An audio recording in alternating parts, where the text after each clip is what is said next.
Media report, अपना देश अपनी खबर। श्रवण भी पहले बोलता था कि ये मेरे को मारेगी, मेरे को वही बात है, इससे खतरा है। मेरा भाई मार दिया श्रवण, उसकी घरवाली ने। मेरा बेटा मार दिया, मेरे तो कुछ नहीं रहा है, बता मैं कोई को सुनाई नहीं करता। मेरा भाई श्रवण जाजड़िया जो कि 15 सेक्टर में रहता था और हमें वो 7 नवंबर को मृत्यु अवस्था में मिला। जब एक युवक अपनी ही पत्नी को अपनी जान का दुश्मन कहने लगे तो आखिर क्या होगा। वहीं जब उस युवक की जान चली जाए और उसकी बूढ़ी और लाचार मां अपने बेटे की घरवाली को ही उसकी हत्या का दोषी ठहराने लगे तो क्या किया जाए। नमस्कार, मीडिया रिपोर्ट देख रहे हैं आप और मैं हूं आपके साथ रवि कंसल। ये कहानी नहीं, हकीकत है। ये श्रवण नाम के युवक की मौत की वो कहानी है जो सच हो चुकी है। ये वाकया आज से लगभग 4 महीने पहले का बताया गया है, जिसमें श्रवण के परिजनों ने श्रवण की पत्नी को ही उसका हत्यारा करार दे दिया और उसकी मौत का जिम्मेदार ठहरा दिया। लेकिन सेक्टर 27 थाना पुलिस जांच में आगे नहीं बढ़ पाई।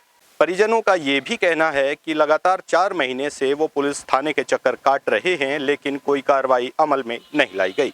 वहीं श्रवण की मां ने श्रवण की पत्नी ज्योति पर अपने ही पोते की हत्या का आरोप लगाते हुए सनसनी फैला दी है, जिसका शव रेलवे लाइन पर मिलने की बात कही गई थी। वहीं अब श्रवण की मां ने पुलिस कमिश्नर सोनीपत से अपने बेटे की हत्या के मामले में हस्तक्षेप करने की गुहार लगाई है, ताकि इस मामले में उन्हें न्याय दिलाया जा सके।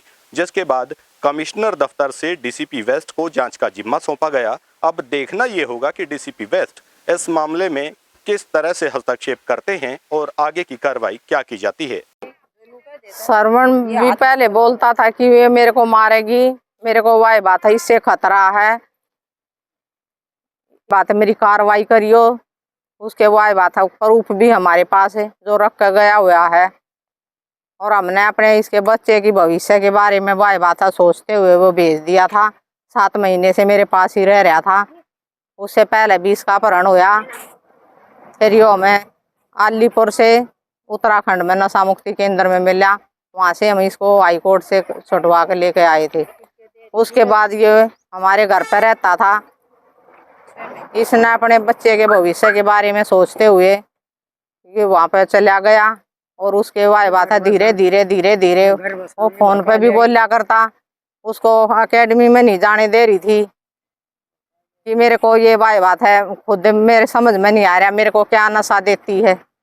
वो अपने आप भी ये बोल रहा है कि मेरे को खुद नहीं पता ये क्या मेरे को नशा देती है, और मैं चाहो बेड पे से उठता ही नहीं।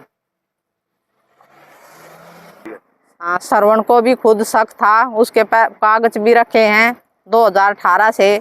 उसने अपने आप से उसके कागज हमारे पास रखे हैं कि वही बात है ये मेरे को मारना चाहती है, मेरी प्रॉपर्टी के मारी, मेरे को बचा लो जिस तरह भी बचा जाता हो। हाँ, अंत में वही बात है उसके साथ जो बोल रहा था वो मारा गया। हमें शक है इस पे, वही बात है कार्रवाई करो।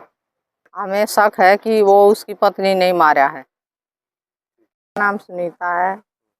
मेरा भाई श्रवण जाजड़िया जो कि 15 सेक्टर में रहता था और हमें वो 7 नवंबर को मृत्यु अवस्था में मिला, तो कि हम अपने आप उसको उठा के लेके आए, प्राइवेट हॉस्पिटल में लेके गए।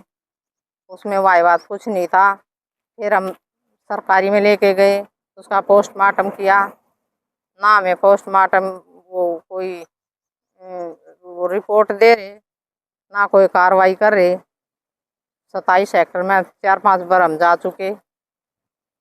इस पे वही बात है, कोई उसके हाथ नीले हो रहे थे, कान नीले हो रहे थे।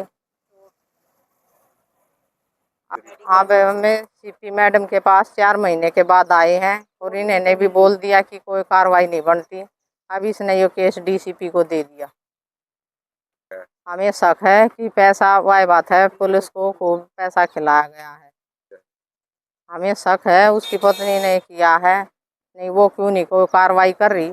हमने तो उस पर भी खोल दिया कौन, वही बात है आया नाम है कौन उसकी है? पत्नी का? ज्योति कहाँ रहती है वो? 15 सेक्टर में रहती है। नीलम है। क्या कुछ मामला है? मेरा भाई मार दिया श्रवण, उसकी घरवाली ने। कब की बात है? जी, कब की बात है? 7 नवंबर की। फिर उसके बाद क्या कुछ मामला हुआ था? पुलिस हमारी कोई कार्रवाई नहीं कर रही। आज हम सीपी का आ रहे हैं, इसने भी हमारी कोई सुनाई नहीं करी। क्या कहा सीपी मैडम ने आज? कुछ भी नहीं कहा। सीपी मैडम कह रही है जी इस पे कोई कार्रवाई नहीं बनती। वो सुनीता कह देगी। अच्छा, उसने ये शिकायत डीसीपी का भेजी है। क्या नाम है आपका? मूर्ति। आंटी क्या कुछ मामला है? मेरा बेटा मार दिया, मेरे तो कुछ नहीं रहा है। बता मैं कि कोई सुनाई नहीं करता, सारे कांड लिए हम कह रही सुन। क्या नाम था आपके बेटे का? श्रवण। कहाँ रहा करता? 15 सेक्टर में। कितनी उम्र थी श्रवण की? होगी 40 की। आपने शिकायत दी थी किसी को? हैं? आंटी बताओ। हम जो ठेड़ी थे, मेरे बेटे का पता गया तो श्रवण मार दिया, मर गया, मार दिया उन्हें। हैं? और जब हम गए बस के करीब बता के रहा करूँ मैं, मेरे बेटे बिना कुछ, मेरा बेटा का सब कुछ गया और हमने पुलिस से कार्रवाई करी, कोई सुनाई नहीं कर रहा। बता हम क्या करें, बताओ क्या करें। किसने मारा है? आप? वो उन्होंने मारा है ने। अब अपने घर और ऑफिस के लिए पाएं शानदार अलमारी, मंदिर, ऑफिस टेबल, ड्रेसिंग टेबल और कुर्सी मजबूत बनावट के साथ। मजबूत बनावट, प्रीमियम डिजाइन और टिकाऊ क्वालिटी के साथ हर जरूरत का फर्नीचर घर और ऑफिस दोनों के लिए भरोसेमंद। घर की शोभा बढ़ाने वाला मंदिर हो, आरामदायक गद्दे हो या ऑफिस के लिए टेबल कुर्सी, यहाँ हर डिजाइन मिलेगा। होलसेल रेट पर सप्लाई के लिए दीपक शर्मा को 7015052720 पर अभी संपर्क करें। मीडिया रिपोर्ट पर खबरों से जुड़े रहने के लिए चैनल को सब्सक्राइब करें और देखते रहें मीडिया रिपोर्ट।